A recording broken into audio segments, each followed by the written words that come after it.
నడిచినా కూర్చున్నా మోకాళ్ళ నొప్పులు వస్తున్నాయా? ప్రాణ పెయిన్ క్లినిక్ లో అధునాతన చికిత్సతో మోకాళ్ళ నొప్పులు తగ్గించుకోండి. హాయ్ అందరికీ నమస్కారం, వెల్కమ్ టు మనం టీవీ. కుర్చీ తాత అంటే తెలియని వాళ్ళు ఎవ్వరు కూడా ఉండరు. ఇంకోటి గుంటూరు కారం, మన మహేష్ బాబు గారి మూవీలో కూడా ఆయన పేరు మీద ఒక సాంగ్ కూడా రావడం జరిగింది, కుర్చీ మడత పెడితే అని చెప్పి. అంత పాపులర్ అయిన వ్యక్తిని ఈరోజు పోలీసులు అరెస్ట్ చేయడం జరిగింది. అదేవిధంగా చూసుకుంటే ఆయన వెంటే ఉంటున్న వైజాగ్ సత్య గారు, అలాగే బెజవాడ కృష్ణ గారు, స్వాతి నాయుడు గారు, వీళ్ళ ముగ్గురు కలిసే ఆయన మీద పోలీస్ కంప్లైంట్ ఇవ్వడం జరిగింది. అసలు ఎందుకు ఇచ్చారు, అంత నమ్మకంగా ఉన్న వారి మధ్య అసలు ఏమైంది ఏంటనేది వాళ్ళతో మాట్లాడదాం. నమస్తే అండి. నమస్తే అమ్మ దేవి. ఎలా ఉన్నారండి? ఈరోజు అయితే కొంచెం బాగాలేదు. ఇంకోటి, ప్రతి ఒక్కరికి వస్తున్న అనుమానం ఏంటంటే ఎప్పుడు మీ నలుగురు కలిసే ఉంటారు. ఎక్కడికి వెళ్ళినా సరే ముందుగా మీరు ఏ ఇంటర్వ్యూకి వెళ్ళినా సరే ఆయన వెంటే ఉంటూ ఉంటారు. అలాంటిది మీరే ఆయన మీద కంప్లైంట్ ఇవ్వడం అనేది అసలు ఎవరికి నమ్మాలనిపించట్లేదు. అసలు ఎందుకు ఇచ్చారు? విషయం ఏమిటంటే కుర్చీ తాత 3 నెలల క్రితం ఎవరో నాకు తెలియదు. ఆయన కృష్ణకాంత్ పార్క్లోనే డే అండ్ నైట్ పండుకుంటాడట, అక్కడే తింటాడంట, అక్కడే ఉండుంటాడంట. అక్కడ కృష్ణకాంత్ పార్క్ దగ్గర ఒక చాయ్ డబ్బా ఉంది. ఆ చాయ్ డబ్బాలో సాయి అని ఒక అబ్బాయి ఉంటాడు. ఆ అబ్బాయి నాకు ఫ్రెండ్. ఆ అబ్బాయి ఈయన్ని మా ఇంటికి తీసుకొచ్చిండు. సత్య మీ టీం ఉంది కదా, ఉప్పల బాలు, అగ్గిపెట్టి మచ్చ, గుంటి నాగరాజు, టిక్ టాక్ దుర్గారావు, స్వాతి నాయుడు, బెజవాడ కృష్ణ, కత్తెరపాప, మీ అంత టీం ఉంది కదా, మీ టీంలో ఆయన కూడా పెట్టుకోండి. మీరు ఏ ఈవెంట్లకు వెళ్ళినా, ఏ ఇంటర్వ్యూలకు వెళ్ళినా, మీరు ఏ సినిమాలు యాక్ట్ చేసినా ఆయన కూడా కొంచెం హెల్ప్ చేయండి అన్నాడు. సర్లే అని చెప్పేసి మేము ఎక్కడికి వెళ్ళినా కానీ తీసుకెళ్ళాం ఆయన్ని. ఏ ఇంటర్వ్యూస్కి వెళ్ళినా కానీ తీసుకెళ్ళాం. చాలా ఆయన మా ద్వారా సంపాదించుకున్నాడు. ఓకేనా? అయితే ఏమైందంటే ఒక అద్భుతం జరిగింది ఆయన లైఫ్లో. నేను ఎస్ఎస్ తమన్ గారి దగ్గరికి, మ్యూజిక్ డైరెక్టర్ దగ్గరికి ఈయన తీసుకెళ్ళిన. ఈయన డైలాగ్ తీసుకొని అది సినిమాలో కూడా పెట్టారు. ఎంతమంది పావలా ఉండి ఫేమస్ మనిషి ఇప్పుడు రూపాయి అయిపోయిండు. అంత హెల్ప్ చేసిన తర్వాత ఆయన ఒక 20-25 దాకా తాగేసిండు వచ్చిన డబ్బుల్లో. ఇంకా మిగిలిన డబ్బులు 33,000 రూపాయలు అలా ఆవిడకి నేనే వెళ్ళి స్వయంగా ఇచ్చిన, పేపర్ మీద లెక్క చెప్పి. మరి అవి అక్కడ చెప్పే ఇచ్చారా? ఆయన ముందే ఇన్ ఫ్రంట్ ఆఫ్ హిమ్ ఈయన తాగ్గా మిగిలినవి. అట్లా ఆయన సంపాదించుకుంటున్నాడు. అందరూ అన్నట్టు ఈ గుంటూరు కారం టీం వాళ్ళు లక్షలు ఏమి ఇవ్వలేదు వాళ్ళకి. అక్షరాలు 20,000 రూపాయలు ఇచ్చారు. అది ఒక వైట్ కవర్, ఎనులప్ కవర్లో 20,000 పెట్టి తమన్ గారు ఇచ్చారు. ఆ 20,000 ఆయన డ్రెస్కి ఆయనకి బాగోలేదు. ఏదో మా వీడియో ఆయనకి హెల్త్ బాగాలేదు. లాస్ట్ టైం మనం వీడియో చేసినప్పుడు కూడా మీరు చెప్పడం జరిగింది మాకు హాస్పిటల్కి తీసుకెళ్తున్నామని. ఇది మాకు లాస్ట్ టైం చూపించారు. హాస్పిటల్ ఖర్చులకు పోను. ఆయన మురికి బట్టలతో వచ్చాడు అక్కడ నుండి. ఆయన కూడా కారులో తీసుకొచ్చింది నేనే. ఎక్కడ నుండి? వరంగల్ నుండి. అక్కడ రైల్వే స్టేషన్లో పండుకున్నాడట. ఎందుకంటే పవన్ కళ్యాణ్ ఫ్యాన్స్తో గొడవ పడితే వాళ్ళు ఏమైనా ఏం చేసేస్తారని వరంగల్ జంప్ అయిపోయాడు. అక్కడ నుండి తీసుకొచ్చి ఆయనకి స్పైసీ రెస్టారెంట్ ఆపోజిట్లో ఒక హోటల్లో రూమ్ తీసి ఆయనకి ఏంటది రిలయన్స్ ట్రెండ్స్కి వెళ్ళి 1,800 రూపాయల ప్యాంటు, 1,600 రూపాయల షర్టు, నేను అన్ని బ్రాండెడే వాడతాను, మీ అందరికీ తెలుసు. 800 రూపాయల చెప్పులు, 300 రూపాయల టవలు అన్నీ కొని ఆయన బాగా తయారు చేసి ఆయనకి హాస్పిటల్కి తీసుకెళ్ళి ఇంకా ఆయనకి తాగిపించి తినిపించి మిగలగా 11,000 12,000 రూపాయలు అలా ఆవిడ చేతిలో పెట్టినాం. అది అయిపోయినాక గుంటూరు కారం సినిమా చూసి వచ్చి, సత్య నాకు గుంటూరు కారంలో మహేష్ బాబు నాకు స్టెప్ వేయాలని ఉందని అన్నాడు. సినిమాలో అయితే నీకు స్టెప్ వేసే ఛాన్స్ లేదని చెప్పేసి, నాకు చాలామంది తెలుసు కదా, ఎవరు యూట్యూబర్స్ కావచ్చు, ఒక షార్ట్ ఫిల్మ్ డైరెక్టర్స్ కావచ్చు. ఒక షార్ట్ ఫిల్మ్ డైరెక్టర్తో మాట్లాడే కాదర్ గారని, ల్యాండ్ గర్ల్స్ దగ్గర తీసుకెళ్ళి సేమ్ గుంటూరు కారంలో ఎలా పాట వస్తుందో కుర్చీ మడత పెట్టండి అది చేయించాం. దానికి 5,000 రూపాయలు రెమ్యునరేషన్ ఇస్తే నేను సాక్షాత్ తీసుకెళ్ళి ఆవిడ చేతిలో పెట్టిన. షూట్ బూట్ ఆయన ఎప్పుడైనా లైఫ్ వేసాడా? మీరు ఊహించారా? ఆయన అంత రేంజ్కి నేను తీసుకెళ్ళిన. అదైపోయిందా? అదైపోయినాక చిన్న చితక ఎంట్రీలు 500, 1,000, 2,000 ఇచ్చినవన్నీ అవన్నీ మొత్తం పోగేసి 33,000 రూపాయలు ఆవిడకి నేను ఇచ్చిన. ఈయన ఇంకా 37,000 కాకుండా దగ్గర ఒక 15,000 ఈయన తాగడానికి ఖర్చులు కానీ కూడా. సత్య 1,000, సత్య 500 అన్నీ ఇచ్చేసినాక ఆయన మీద లక్షలు ఎవరైనా సంపాదిస్తారు? ఆయన నా దగ్గరికి రాకముందు వీళ్ళ దగ్గర ఉన్నాడు. ₹1 ఇన్కమ్ ఉండేది కదా, అడగండి. టీకే వాసిపోయేవాడు, ఒక సిగరెట్కే వాళ్ళని అడుక్కునేవాడు. ఆయన మీద లక్షలు సంపాదించారంటే ఎవరు నమ్ముతారండి? సంపాదించాడు అన్నాడు, వదిలే, నేను పట్టించుకోడా, జనాలు నమ్మరు. ఎందుకంటే మా టీం చాలా పెద్దది, 25 మెంబర్స్ మా టీం. అంతటికి నేనే యూనియన్ లీడర్ను. అవునా కదా? Yes sir.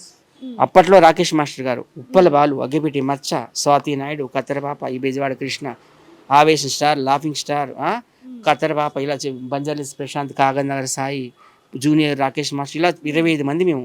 Gunti Nagaraju, Basheer master, ఎవరైనా అడగండి, ఎవరి ద్వారా నాకు ఇప్పటికి ఒక రిమార్క్ రాలేదు. నేను అంత బాగా ఈవెంట్స్ కానీ ఏది కానీ నడిపిస్తూనే ఉంటాను. అందరినీ టీవీ షోస్కి పంపిస్తాను, సినిమాలకు పంపిస్తాను, అన్నీ చేయిస్తుంటాను. నా మీద లక్షలు సంపాదిస్తుండే అన్నారు. సర్లే నేను సిల్లి అని వదులుకున్నాను. ఇంకా ఆడు వస్తే కాలు తీసేస్తా, చెయ్యి తీసేస్తా, ఆడిని లేపేస్తా, హైదరాబాద్లో అడుగు పెట్టినేమని ఇష్టం వచ్చినట్టు అబ్యూజివ్ తనకు లాంగ్వేజ్. వచ్చిన డబ్బులన్నీ కూడా మీరు తీసేసుకున్నారు అని చెప్పి మీ మీద రివర్స్ అవడం జరిగింది. చెప్తాను నేను. ఆయన మహేష్ బాబు గారి దగ్గర తీసుకెళ్ళాలంట. తీసుకెళ్ళి ఆయనకు ఒక ఇల్లు ఇప్పించాలంట. మహేష్ బాబు గారు ఈయనకి ఎందుకు ఇల్లు ఇస్తారు? ఈయన చిరంజీవి తిట్టాడని ఇస్తారా? తిట్టినందుకు ఇస్తారా? పవన్ కళ్యాణ్ తిట్టినందుకు ఇస్తారా? కేసీఆర్ని తిట్టినందుకు ఇస్తారా? కవితను తిట్టినందుకు ఇస్తారా? కేటీఆర్ని తిట్టినందుకు ఇస్తారా? రేవంత్ రెడ్డి గారిని కూడా ఈ మధ్య తిడుతున్నాడు, 6 నెలల్లో దించేస్తాను. ప్రతి ఒక్కరు తిట్టినందుకు ఇస్తారని. మహేష్ బాబు గారికి ఏం సంబంధం? ఈయనకి ఎందుకు ఇల్లు ఇస్తారు? ఆ సినిమా వాళ్ళు నా డైలాగ్ పెట్టి 300 కోట్లు సంపాదించుకున్నారు, వాళ్ళ మీద కేసు వేస్తాను, ఇది వేస్తాను, పిచ్చి పిచ్చి అయిపోతున్నాడమ్మా.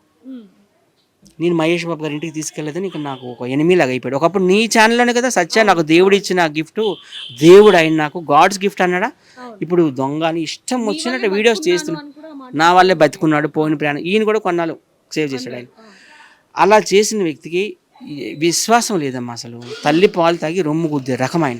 వాళ్ళ ఫ్యామిలీ మెంబర్స్ కొడుకులు అందరినీ తిడతాడు దొంగలని, వాళ్ళ భార్యని దొంగని తిడతాడు, ఆయనకు హెల్ప్ చేసిన మాలాంటి వాళ్ళని కూడా తిడతాడు. ఆయన బతుకే ఇంక తిట్టడానికి పుట్టినట్టున్నాడు అసలు. నేను ఎంత హెల్ప్ చేస్తాను మీకు తెలుసు, మీడియా వాళ్ళందరూ తెలుసు. నేను ఎంత హెల్ప్ చేస్తాను, ఒక ఉప్పుల బాలని అడగండి, ఒక అగ్గిపెట్టి మచ్చాన్ని అడగండి, ఒక స్వాతినాయుడిని అడగండి, కత్తిరబాబుని అడగండి, ఒక అడగండి, ఒక బంజారీస్ ప్రశాంత్ని అడగండి. ప్రతి ఒక్కరు నేను హెల్ప్ చేస్తూనే ఉంటాను. ఆయన మీద లక్షలు సంపాదించుకోవడానికి ఆయన బుర్ర మీద రూపాయి పెడితే ఎవరు 10 రూపాయలు ఎక్కువ అనరు. ఆయన మీద నేను సంపాదించడం ఏంటమ్మా? మీరు ఎప్పుడు పోలీస్ స్టేషన్కి వెళ్ళి ఆయన మీద కంప్లైంట్ ఇవ్వడం జరిగింది? అన్నీ చూసాను. మన సంక్రాంతి అసలు మనస్ఫూర్తిగా నేను చేసుకోలే. అందరూ నాకు వీడియోస్ పంపిస్తున్నారు. పంపిస్తుంటే నేను ఇంకా పిచ్చెక్కిపోయి ఇంకా పండగ కూడా బాగా చేసుకోలేదు మనస్ఫూర్తిగా. మా నాన్నగారు చనిపోయారు, నేను శుభ్రంగా దండం పెట్టుకోలేకపోయాను. ఇంకా హైదరాబాద్ ఎప్పుడు వెళ్తానా, వాడి మీద ఎప్పుడు కంప్లైంట్ ఇస్తానని అన్నాను. నేను హైదరాబాద్ వచ్చాను, కంప్లైంట్ ఇచ్చాను. నేను అంతా వెతికాం, కృష్ణకాంత్ పాత్ర కనబడలేదు. ఈ రోజు కృష్ణకాంత్ పాత్ర దొరికిండు. వెంటనే వెళ్ళి అరెస్ట్ చేసేసారు. నేను అన్నాను అప్పుడు కూడా, నాది ఇంకా కరికారమైన ప్రాణం సార్, ఆయన గట్టి కొట్టకండి, చచ్చిపోతాడు, ఆయన సెల్లో వేయకండి, గట్టిగా వార్నింగ్ ఇవ్వండి, ఒక లెటర్ రాసుకోండి, స్టేట్మెంట్ తీసుకోండి అన్నాను. ఏదమ్మా స్టేట్మెంట్?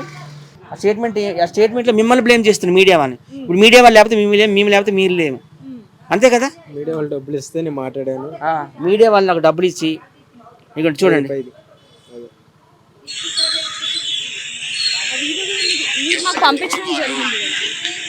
నాకు నిన్న ఒక కోట తాగిపించి అన్యాయంగా పాపం వైజాగ్ సత్యను కించపరిచి మాట్లాడిపించిండు. అతను నా కొడుకుతో సమానం, నన్ను అన్ని విధాలు ఆదుకుంటాడు, అన్ని చూసుకుంటాడు, ప్రతి విషయాన్ని పట్టి అడుగుతాడు. తింటావా, తాగుతావా, పంటావా, పక్కేయాలనా? ఒకవేళ నేను ఇంటికి పోక తన దగ్గర పోతే ఆ రాత్రి కూడా వండుతాడు. ఒకవేళ 11 కానీ రాత్రి భోంజయ్ బాబాయ్ అని చాలా మంచి మనిషి. అట్లాంటి వ్యక్తిని బ్లేమ్ చేసి మాట్లాడడం ధర్మం కాదు ఎవరికి కూడా. చూడండి ఏం మాట్లాడుతున్నాను. ఇవన్నీ తట్టుకోలేక మీరు వెళ్ళి పోలీస్ కంప్లైంట్ ఇవ్వడం జరిగిపోయినమ్మా. నేను చంపేస్తా, నరికేస్తా, హైదరాబాద్లో అడుగు పెట్టనివ్వను, నువ్వు దొంగ నా కొడుకు, నా మీద నువ్వు లక్షలు సంపాదిస్తున్నావు. ఎవరు ఊరుకుంటారమ్మా? నేను ఒక ఎడ్యుకేటెడ్ ఫ్యామిలీ నుండి, మంచి సోఫిస్టికేటెడ్ ఫ్యామిలీ నుండి వచ్చినాను. నేనేం పార్కుల్లో పడుకున్న ఫ్యామిలీ నుండి, బిచ్చకాల ఫ్యామిలీ నుండి నేను రాలేదు. మాకు ఎంత కలకరం అవుతుంది. నాకు వైజాగ్లో పెద్ద పెద్ద ఎమ్మెల్యేలు, ఎంపీలు, మినిస్టర్లు తెలుసు. నాకు వాళ్ళ ఇళ్ళకి నేను వెళ్తా, కావాలంటే నాది ఇన్స్టాగ్రామ్ ఓపెన్ చేసి చూడండి. నేను అంత పేరున్న వ్యక్తిని ఇలాంటి బిచ్చగాలతో నేను ఎందుకు మాట్లాడపడాలి? కంప్లైంట్ ఇచ్చినాను, ఆయనకి కింద బాగానే వాయించారు, గట్టిగానే వార్నింగ్ ఇచ్చారు, లెటర్ అంతా రాసుకున్నారు. అప్పటికి కూడా ఇంకా నువ్వు ఇంకా ఏం ఇంటర్వ్యూలు ఇవ్వకంటే వెంటనే మళ్ళీ కృష్ణకాంత్ పార్క్ వెళ్ళిపోయి ఏదో వాగుతున్నాడు. నేనే వెళ్ళాను అప్పుడు. మీరు మామూలుగా ఏ ఇంటర్వ్యూస్ అయినా సరే మీరే దగ్గర ఉండి చెప్పిస్తూ ఉంటారు కుర్చీ తాతతో. సో మరి మీకేమైందంటే, అంటే ఇప్పుడు ఆయనతో అయితే ఇప్పుడు మహేష్ బాబు గారు ఇల్లు ఇవ్వాలి అని చెప్పి ఆయనతో గొడవ పడడం జరిగింది, మరి మీరు ఎందుకని? నేను ఎందుకంటే ఇప్పుడు ఈయన పెట్టిన తర్వాత అయిపోయింది, తీసుకెళ్లారు బయటకు, ఈయనే పంపించమన్నారు కాబట్టి వదిలేరు, లేకపోతే వచ్చేవాడు కాదు. మళ్ళీ మీడియా ముందుకు వచ్చి మళ్ళీ సత్య గారు మాట్లాడటం జరిగింది. నేను అప్పుడే వెళ్ళా, అప్పుడే వచ్చాడు, టీ తాగాడు, సిగరెట్ తాగాడు, వచ్చాడు మీడియా ముందు, అందరు కెమెరాలు పెట్టారు. నేను అప్పుడే షూట్ నుంచి వచ్చాను గబగబా, అక్కడ కూడా అరిచాను, మీరు కెమెరాలు ఆపుతారా ఆపరా, ఆయన ఎందుకు మీరు మాట్లాడేస్తున్నారు, ఎందుకు మీరు డబ్బులు ఇస్తున్నారా, ఎదురు డబ్బులు ఇచ్చి మీరు చెప్పించుకుంటున్నారా, ఇలా కావాలని, మీకు న్యూస్ కావాలని ఆయన్ని బసం చేస్తున్నారా, ఎవరిని బసం చేస్తారు మీరు అని మాట్లాడితే, వాళ్ళే మాట్లాడమన్నారు కృష్ణ అంటున్నాడు. ఆయన వాళ్ళ ముందే అన్నాడు ఇందాక. నేను అన్నా, అంటే మీడియా వాళ్ళే మాట్లాడమని చెప్తున్నారని చెప్పడం జరిగిందా? చెప్తున్నాడు. కుర్చీదాత ఏమని చెప్పాడంటే ఇందాక, మీడియా వాళ్ళు నన్ను మాట్లాడమంటే నేను మాట్లాడుతున్నాను కృష్ణ, లేకపోతే నేను ఎందుకు మాట్లాడతాను, టీ తాగి పక్కకి వెళ్ళిపోతాను అన్నాడు. అంటే నువ్వు ఇలా మాట్లాడమాక, ఇంతకుముందు ఎలా ఉన్నావు అలా ఉండు, ఇప్పుడు నువ్వు బయటకు వస్తే సినిమా నీ వల్లే పోయిందని చాలా మంది అన్నారు. ఆ సినిమా అప్పుడు తిట్టారు. వైజాగ్ సత్య కూడా అప్పుడు అన్నాడు, నువ్వు బయటికి వెళ్ళమాకయ్యా, నీకు కావాలంటే నేను తెచ్చి పెడతా, నువ్వు రూమ్ నుంచి వెళ్ళమాక అని. ఆయన దుప్పటి సాప ఇవన్నీ కూడా వాళ్ళ రూమ్లో అరేంజ్మెంట్ చేశాడు సత్య. కానీ ఉంటాడా సరిగ్గా లేడు. ఇంతంత రాళ్ళు పెట్టి తలుపులు బల కొట్టాడు తాగేసి. ఆ ఇంటి ఓనర్ ఇల్లు ఖాళీ చేసేయమన్నారు, అయినా సరే అలాగే ఉండి భరించి చేశాడు. కానీ కొన్ని రోజులు నా రూమ్లో ఉన్నాడు. వైజాగ్ సత్య పరిచయం అవ్వకముందు ఫస్ట్ నా రూమ్లోనే ఉన్నాడు. నేనే చూసుకున్నా, గాంధీ హాస్పిటల్ తీసుకెళ్ళా, చేశా, ఒక మనిషిగా సాయపడ్డా. కానీ ఆయన మనస్తత్వం ఏంటంటే ఎవరైతే సాయం చేశాడో వాళ్ళ మీదే గట్టిగా వేస్తున్నాడు గోటు. తల్లి పాలు తాగి రొమ్ము గుద్దే రకం అది. ఎందుకంటే ఇప్పుడు ఒక మనిషికి సాయం చేసినప్పుడు అది ఎలా ఉండాలంటే పక్కోడు చెప్పుకోకూడదు ఫస్ట్ ఆఫ్ ఆల్. ఈయనేంటి సరే ఒక 50 రూపాయలు ఇవాళ ఇచ్చామనుకోండి, ఆ 50 రూపాయలని 5,000 చేస్తున్నాడు. కృష్ణ నా వల్ల 50,000 తీసుకుంటున్నాడు, లక్షలు సంపాదిస్తున్నాడు. ఎవరైనా ఇంటర్వ్యూ తీసుకెళ్తే వాళ్ళు ఇచ్చేది ఏమి ఉండదండి. ఇంటర్వ్యూలో ఇస్తే 500 లేదా 1000 రూపాయలు ఛార్జీ పెట్టుకుంటారు అంతే. అది కూడా నేను పరిచయమైనాకే అయింది రేటు. అయ్యింది ఫస్ట్ 100, 50, 200, 300, 400 లేదా ఒక టీయా సిగరెట్ అంతే. అయితే ఒక 90 మందు అలా ఇచ్చేవాళ్ళు. నా మీద ఈ రోజున మీడియాలో ఏం మాట్లాడాడంటే, పొద్దున రేవంత్ రెడ్డిని తిడతంటే అడ్డుపడ్డా. ఏమయ్యా రేవంత్ రెడ్డి రావాలని నువ్వే అన్నావు, ఈ రోజు మళ్ళీ రేవంత్ రెడ్డిని తిడుతున్నావు, ఇది ఎంతవరకు కరెక్ట్? అంటే ఇప్పుడు మామూలుగా ఏదైనా చిన్న ఇంటర్వ్యూస్ అవుతున్నప్పుడు కూడా మీరు చెప్తూ ఉంటారు, వీళ్ళ గురించి మాట్లాడకండి, వీళ్ళ గురించి మాట్లాడండి అని చెప్తూ ఉంటారు. అలాంటిది ఇప్పుడు మీ మీద రివర్స్ అవ్వడం జరిగింది, మీకు ఎలా అనిపిస్తుంది? చాలా బాధగా ఉంది. అదే అంటే ఇప్పుడు ఒక మనిషిని సాయం చేసినప్పుడు వేరే మనిషికి ఏమైనా హెల్ప్ అయినా సరే ఇంకా చేయబుద్ధి అవ్వదు. ఇలా జరుగుతుంటే నాది విజయవాడ, నేను హైదరాబాద్ ఇండస్ట్రీ పని మీద వచ్చా. ఏదో కృష్ణాగాంధీ పార్క్ దగ్గర పడిపోయి పడుకునేవాడు, అక్కడే తినేవాడు, నేల మీద అన్నం తినేవాడు. అలాంటి మనిషిని రూమ్కి తీసుకెళ్ళి పడుకోబెట్టుకొని మంచిగా చేసుకొని బట్టలు కొని పెట్టాను, చెప్పులు కొని పెట్టాను. తర్వాత వైజాగ్ సత్య ఇంటికి వెళ్ళాడు. ఓకే అన్నయ్య దగ్గర ఉంటున్నాడు, ఓకే మంచిగాని నేను వెళ్తాం జరిగింది. ఏమైనా గొడవ జరిగినా సరే వైజాగ్ సత్య నాకు ఫోన్ చేశాడు ఎమ్మటే, అరే కృష్ణ ఇలా గొడవ జరుగుతుంది నువ్వు రారా అంటే నేను ఎమ్మటే వచ్చాను లేదా సత్య వచ్చి నేను ఆపా, నువ్వు ఇలా చేయడం కరెక్ట్ కాదు, నీకు అన్నం పెడుతున్నాడు మంచిగా పడుకో, నీకు ముందుగానే ముందేస్తున్నాడు తాగు, ఓ పక్క నుండి ఎందుకు ఇలా గోల్ చేస్తున్నావు, ఆయన సొంత ఇల్లు ఏం కాదు కదా, అద్దెగా ఉంటున్నాడు, వాళ్ళందరూ ఊరుకుంటారా అని ఎన్ని చేసాడంటే అన్ని చేశాడు. నిన్న నైట్ కూడా నేను షూట్ నుంచి వచ్చాను, సత్య దగ్గరికి వెళ్ళా నైట్ కూడా. వెళ్తే ఆ రోడ్డు మీద సెంటర్లో ఎంత గోల్ చేశాడు అంత గోల్ చేశాడు. వైజాగ్ సత్య ఇలాంటోడు అలాంటోడు అడుగు పెట్టను హైదరాబాద్లో, నేనేంటో చూపిస్తా అన్నాడు. నేను ఇవన్నీ మీరు తట్టుకోలేక పోలీస్ కంప్లైంట్ ఇవ్వడం జరిగింది. అంటే ఇప్పుడు మీరు ఎంత సపోర్ట్ చేశారో మేడం కూడా అంతే సపోర్ట్ చేయడం జరిగింది ఆయనకి. మేడం మీరు ఇద్దరు చాలా షూట్స్ చేశారు, చిన్న చిన్న రీల్స్, డాన్స్ రీల్స్ ఇవన్నీ కూడా చేశారు. సో మిమ్మల్ని ఏమన్నా అనడం జరిగిందా? అంటే ఈజ్ లైక్ మై ఫాదర్ లాగానే నేను చాలా సపోర్ట్ చేశాను. మేమందరం కలిసి సరదాగా ఉంటుండే.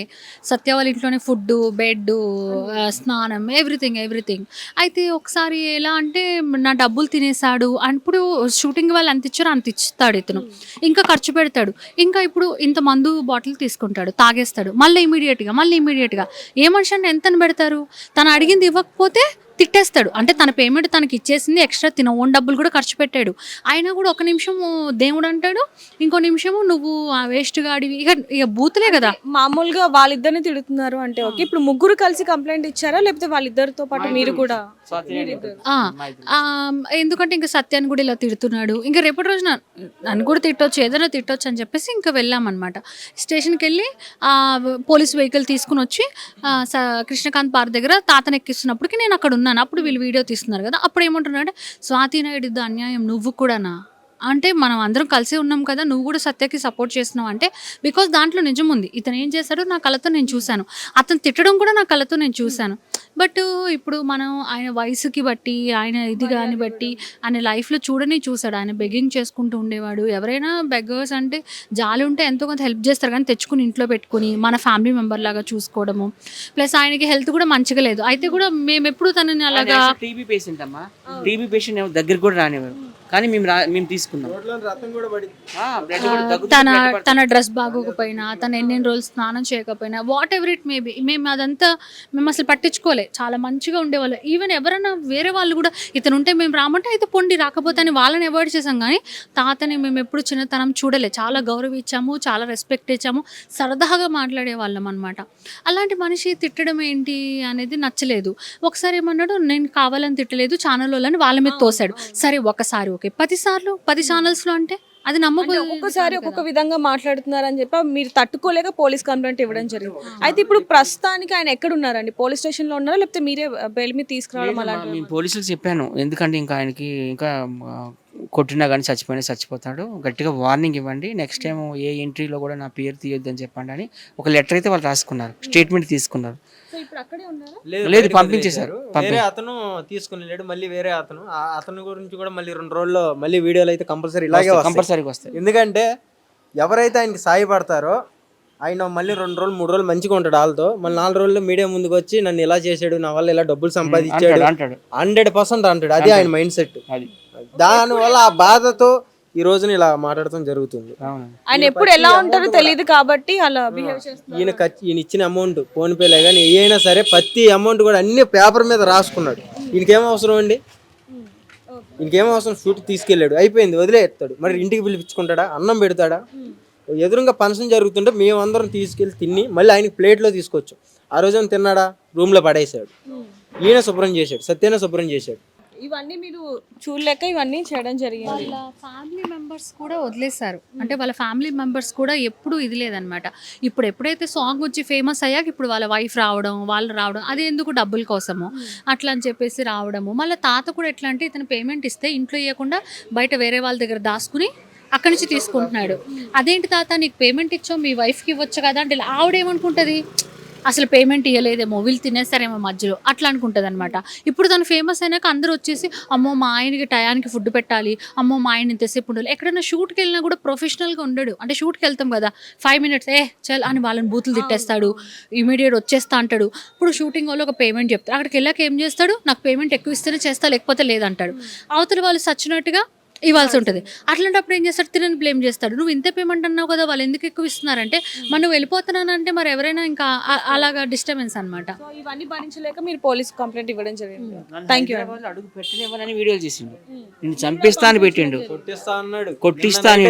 నేను షూట్ నుంచి వస్తుంటే వైజాగ్ సత్య అని మనుషులు పెట్టి కొట్టిస్తా, నా సంగతి ఇంకా తెలియదు అనుకుంటా, నేను ఆల్రెడీ మర్డర్ చేసి లోపలికి వెళ్ళినోడిని, పెద్ద విషయం కాదు వైజాగ్ సత్యాన్ని లేపడానికి అంటే మాట్లాడితే నేనే వాళ్ళు కెమెరాలన్నీ కూడా ఆపిచ్చి ఆ సెంటర్లో ఆయన పక్కకి తీసుకెళ్ళి కూర్చోబెట్టి నేను వెళ్ళిపోయా. థ్యాంక్ యూ అండి. Thank you. Thank you.